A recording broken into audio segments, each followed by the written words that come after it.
According to the Small Business Administration, roughly half of all new businesses fail within the first 5 years, and about 2/3 fail after 10 years or more.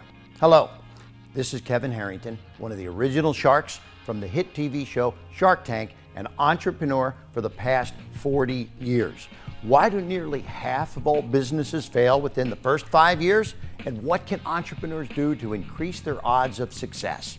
I believe one of the first steps to minimizing business failure is to understand what causes it in the first place. That's why I want to share with you my top 3 reasons why businesses fail. Reason number 1, bad math. Okay, at the end of the day, business is about numbers. Even a great business idea can't overcome bad math. In order to survive, your product or service needs to consistently bring money in, and you need to keep your overhead and expenses under control.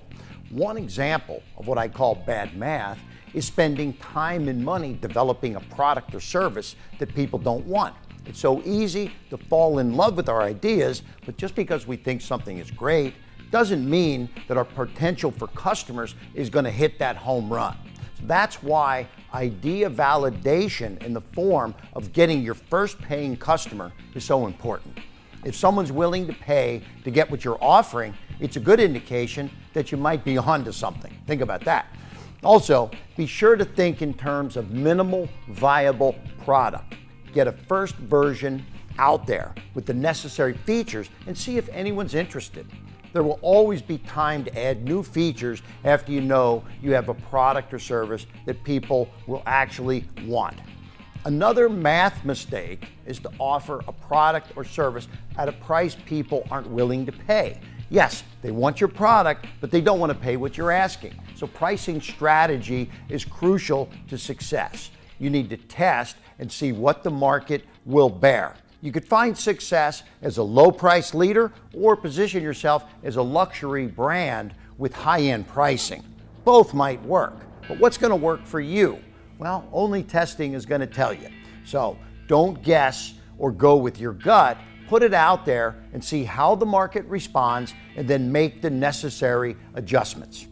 Now, reason number 2 for failure is weak branding and marketing. In today's crowded and competitive marketplace, it's not enough to show up. You have to stand out in a big way.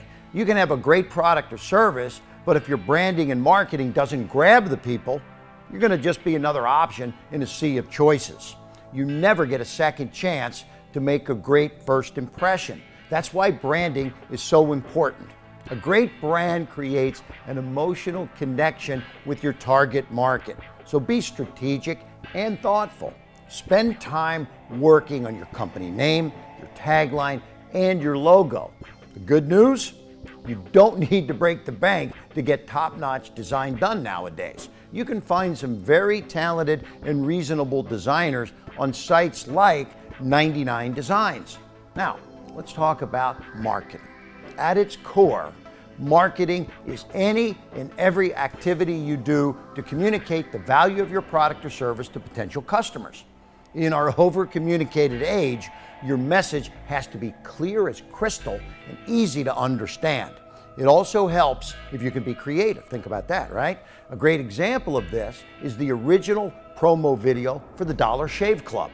They made a creative video that communicated their unique selling proposition in under 2 minutes. The company is now valued at over $600 million, thanks in a large part to the creative marketing of its CEO, Michael Dubin. Let's talk about number 3, the over-reliance on one customer or one big account. Like the saying goes, one is the loneliest number. Well, that's especially true in business. So no one customer or client should account for the majority of your business. If they do, you're making yourself extremely vulnerable. Why? Because someone is one decision away from leaving you for another vendor and potentially putting you out of business. Diversify. Make it a goal to not have any one customer account for more than 10% of your business. And don't ever stop prospecting for new customers. Take care of your current customers, but always be on the lookout for the next one. Deal flow and cash flow are keys to long-term success.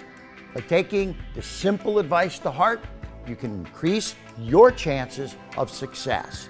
At Elite Business Star, we believe business owners and entrepreneurs embody the American dream. Our goal is to help you discover new ways to grow your business the smart way.